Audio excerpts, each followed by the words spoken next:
সাহা অধ্যয়নালয় বাংলা ক্লাসে সবাইকে স্বাগত। কলকাতা বিশ্ববিদ্যালয়ে 2020 বিভিন্ন সেমিস্টারের পরীক্ষা হয়েছে। এই পরীক্ষার প্রশ্নপত্র অনেকের অজানা। প্রশ্নপত্র কেমন হয়েছে, যারা নতুন ক্লাসে উঠছে তাদের কাছে সেই প্রশ্ন ধরন সম্পর্কে জানার একটা প্রবণতা থাকে। আমি তাই আজ বাংলা বিষয়ে প্রশ্ন নিয়ে এসেছি সিসি 6-এর সেমিস্টার 3 কলকাতা বিশ্ববিদ্যালয়ে 2020 প্রশ্ন নিয়ে আজকে এসেছি, যাতে আপনাদের উপকারে আসে সেই জন্যই। চলো দেখে নেওয়া যাক প্রশ্নটা কেমন হয়েছে।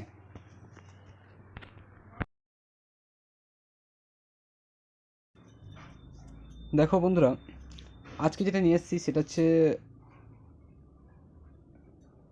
2020 যে পরীক্ষা হয়ে গেল কলকাতা বিশ্ববিদ্যালয়ের, তার তৃতীয় সেমিস্টারের বাংলা সাম্মানিকের প্রশ্ন নিয়ে আজকের আলোচনা করব।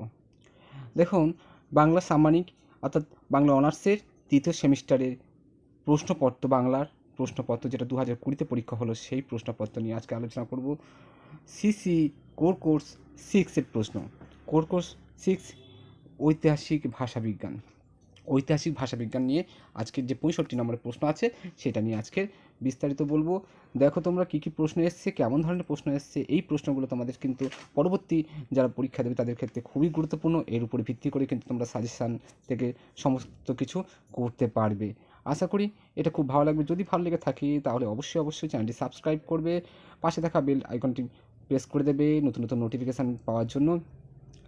আর অবশ্যই বন্ধুদের সঙ্গে শেয়ার করে দিও, প্রত্যেকেরই খুবই কাজে লাগবে। আর আমি দেখো প্রশ্নটা যেটা দিচ্ছি সেটা দেখো আগে প্রশ্নটা কেমন হয়েছে। দেখো এখানে প্রথমে বলে রাখি যে প্রাপ্ত লিখিত সংখ্যাগুলির পূর্ণমান নির্দেশক উত্তর কিন্তু নিজের ভাষায় লেখা বাঞ্ছনীয়। অনেকে কী করে, নিজের ভাষায় না লিখে যেমন আছে তেমন তুলে দেয়। বারবার কিন্তু একটা কথা মনে রাখবে, নিজের ভাষায় লেখা কিন্তু বাঞ্ছনীয়। নিজের ভাষায় লিখলে যথাযথ লিখলে তাহলে কিন্তু পূর্ণমান পাওয়ার সম্ভব আছে, কিন্তু না হলে কিন্তু নাম্বার অনেক কেটে যায়। আর বানান যত সম্ভব শুদ্ধিকরণের প্রয়োজন আছে। চলো প্রথম প্রশ্ন দেখে নেওয়া যায় কী এসছে। প্রথম প্রশ্ন, মধ্য ভারতীয় আর্য ভাষার স্তরগুলি কালসীমা উল্লেখ করে এই ভাষার নিদর্শনগুলি পরিচয় দাও। মধ্য ভারতীয় আর্য ভাষা এসেছে।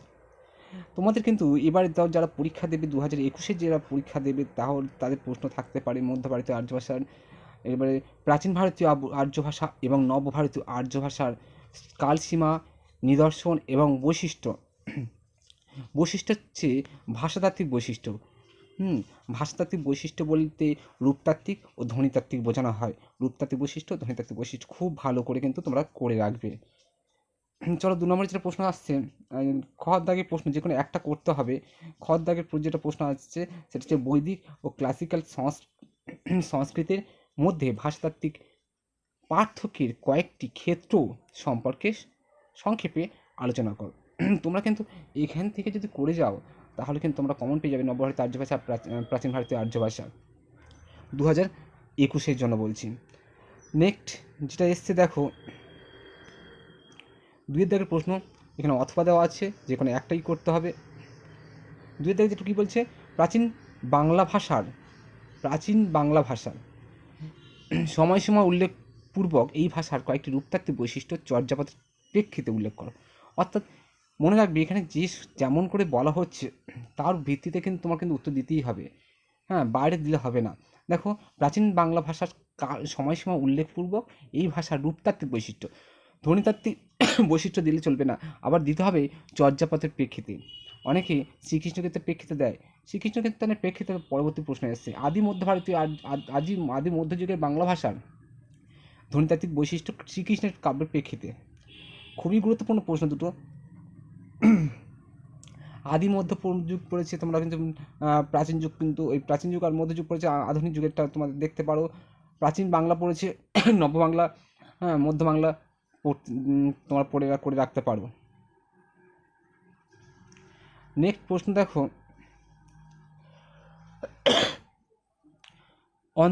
মধ্যযুগের বাংলা ভাষায় রূপতাত্ত্বিক লক্ষণগুলি অনন্দমঙ্গল কাব্য অবলম্বনে লিখতে বলেছে। অনন্দমঙ্গল কাব্য অবলম্বনে তারপরে স্বামী বিবেকানন্দ রচিত পরিব্রাজক গ্রন্থটির উদাহরণ সহযোগে আধুনিক বাংলা ভাষার ধ্বনিতাত্ত্বিক বৈশিষ্ট্য। এই যে পরিব্রাজক গ্রন্থ, তার উপর ভিত্তি করে কিন্তু সব লিখতে হবে, যেমন প্রশ্ন আসে তেমন কিন্তু লিখতে হবে। এরপরে দেখো 4 নম্বর প্রশ্ন কী আছে। এবারে 4 দাগের সব প্রশ্ন কিন্তু 5 নম্বরের প্রশ্ন, ঠিক আছে, পূর্ণমান 5, 3টে বড় প্রশ্ন 10 নম্বরে। এবার হচ্ছে 5 নম্বর প্রশ্ন। 5 নম্বর প্রশ্ন আসছে, ভাষা বলতে কী বোঝো? বোঝায় একটি সংজ্ঞার সাহায্যে স্পষ্ট করো। সংজ্ঞা শুধু দিয়ে দিলে ভাষা কাকে বলে বললে হবে না, তাকে সেটাকে ব্যাখ্যা করতে হবে, সম্পূর্ণভাবে উদাহরণ দিয়ে ব্যাখ্যা করে দিতে হবে। খর দাগে পৃথিবীর যে কোনো 5টি ভাষার পরিবারের নাম লেখো। আমরা জানি যে 10টা ভাষা পরিবার আছে, তার মধ্যে 5টা ভাষা পরিবারের নাম লিখতে হবে। এবার হচ্ছে তার সম্পর্কে সংক্ষিপ্ত, যেহেতু 5 নম্বর প্রশ্ন, একটু সংক্ষেপে আলোচনা করে দাও ভালো। 5-এর দাগে কী প্রশ্ন হচ্ছে, প্রাচীন বাংলা ভাষার ছন্দ রীতিগত বৈশিষ্ট্য। প্রাচীন বাংলায় কোন কোন ছন্দ রীতি ব্যবহার করা হয়েছে তা কিন্তু সংক্ষেপে লিখতে হবে, তার বৈশিষ্ট্য সংক্ষেপে লিখতে হবে। তারপরে আদি মধ্য পর্বের বাংলা ভাষায় ক্রিয়ার কালের ব্যবহার, অর্থাৎ আদি মধ্য যে পর্ব ছিল বাংলা ভাষার, যে পর্ব আদি মধ্য, তার সেই সময়কালের ক্রিয়াকাল হিসাবে তার ব্যবহার, সেইগুলো সংক্ষেপে আলোচনা করতে হবে। দেখো এই ছিল। এবার 6 থেকে 5 নম্বর প্রশ্ন আছে, যেটা আছে সেটা হচ্ছে অন্তমধ্য বাংলা ভাষা, ঠিক আছে, আদিমধ্য বাংলা ভাষা, অন্তমধ্য বাংলা ভাষা, অপিনিহিতি ব্যবহার। এটা হচ্ছে খুব গুরুত্বপূর্ণ। অপিনিহিতি ব্যবহার, অভিশ্রুতির ব্যবহার, বিভিন্ন ধরনের যে সমস্ত ধ্বনি পরিবর্তন আছে সেগুলো কিন্তু ব্যবহার কিন্তু পরীক্ষায় আসে। হ্যাঁ, এই CC 6-এর ক্ষেত্রে আধুনিক যুগের বাংলার ভাষার বিভিন্ন ভাষার শব্দগ্রহণ সম্পর্কে আলোচনা করব। আমি চেষ্টা করব, আমি বিভিন্ন ইয়ারে সাজেশান করে দেওয়ার, হ্যাঁ, চেষ্টা করবো। এবার সেমিস্টার ওয়াইজ নেক্সট যে সেমিস্টার পরীক্ষাগুলো হবে তার সাজেশান দেওয়ার আমি চেষ্টা করবো, বিশেষ করে বাংলার ক্ষেত্রে, অনলি ফর বাংলার ক্ষেত্রে দেওয়ার চেষ্টা করব। এবারে দেখো এখানে আছে 7 দাগে, প্রাচীন ভারতীয় আর্য ভাষার বাক্য গঠনগত বৈশিষ্ট্যগুলি সম্পর্কে সংক্ষেপে আলোচনা করো। প্রাচীন এরপরে প্রশ্ন আছে, প্রাচীন বাংলা ভাষার একটি ধ্বনিতাত্ত্বিক বৈশিষ্ট্য, একটি রূপতাত্ত্বিক বৈশিষ্ট্য আলোচনা করো। ধ্বনিতাত্ত্বিক বৈশিষ্ট্য, রূপতাত্ত্বিক বৈশিষ্ট্য দুটোকে একত্রে বলা হয় ভাষাতাত্ত্বিক বৈশিষ্ট্য। চলে নেক্সট, এখানে কারক বিভক্তির ব্যবহার, অন্তমধ্য বাংলা ভাষার কারক বিভক্তির ব্যবহার বলেছে। এগুলো ছিল 5 নম্বর প্রশ্ন, মোট 4টে 5 নম্বর প্রশ্ন। তাহলে 3টে হচ্ছে 10 নম্বর প্রশ্ন, 4টে হচ্ছে 5 নম্বর প্রশ্ন। তাহলে 30 আর 20 50 হয়ে গেল। আর হচ্ছে 15 নম্বর হচ্ছে শর্ট প্রশ্ন, সংক্ষিপ্ত প্রশ্ন 15 নম্বর আছে। চলো দেখে নেওয়া যাক কী কী প্রশ্ন আসছে। প্রথম প্রশ্ন যেটা আছে সেটা হচ্ছে ভাষার গঠনগত উপাদানগুলি কী কী। তারপরে ঋগ্বেদ কোন ভাষায় লিখিত।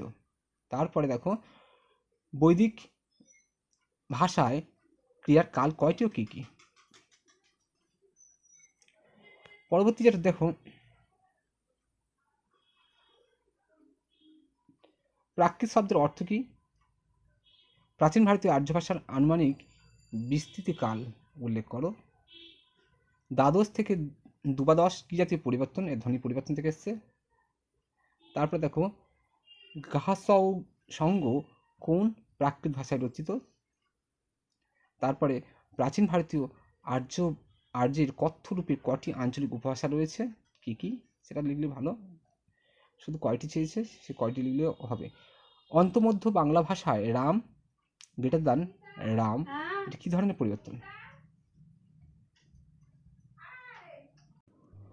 চলো নেক্সট যেটা আছে, লুই ভনুই গুরু পুচ্ছিয় জানো নিম্নরেখ অংশটির কারক বিভক্তি নির্ণয় করো। তারপরে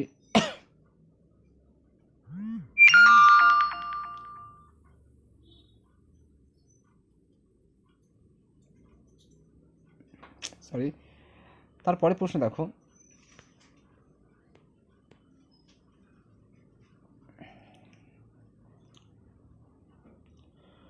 চৌপইয়া কত মাত্রা ছন্দ। রচিলাং তোমার সঙ্গীতে নিম্নরেখ শব্দে ক্রিয়া বিভক্তি বৈশিষ্ট্য লেখো। গজব করিলে তুমি আজব কথায় রেখাঙ্কিত শব্দ দুটি কোন ভাষা থেকে বাংলা ভাষায় গৃহীত হয়েছে। কান্তি কাঁতি, কান্তি গ্রেটার দেন কাঁতি, এটি কী ধরনের পরিবর্তন? আর লাস্ট যে প্রশ্ন আছে সেটা হচ্ছে পুরানো পয়ার ছন্দ থেকে জন্ম নেওয়া দুটি আধুনিক বাংলা ছন্দের নাম লেখো। এই ছিল মোট 65 নম্বরের প্রশ্ন।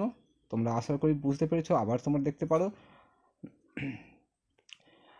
তোমরা চাইলে পিডিএফটা দিয়ে দেবো, পিডিএফ আমি দিয়ে দেবো, তোমরা কিন্তু ডেসক্রিপশান বক্স থেকে তোমরা ডাউনলোড করে নিতে পারবে। চলো বন্ধুরা, ধন্যবাদ, সবাই ভালো থেকো। আর যারা নতুন আছো আমার চ্যানেলে তারা অবশ্যই চ্যানেলটি সাবস্ক্রাইব করে রাখো আর এবং পাশে থাকা বেল আইকনটি প্রেস করে দেবে, তাহলে আমি যে নতুন নতুন ভিডিও ছাড়বো তার নোটিফিকেশান তোমরা খুব তাড়াতাড়ি পেয়ে যাবে।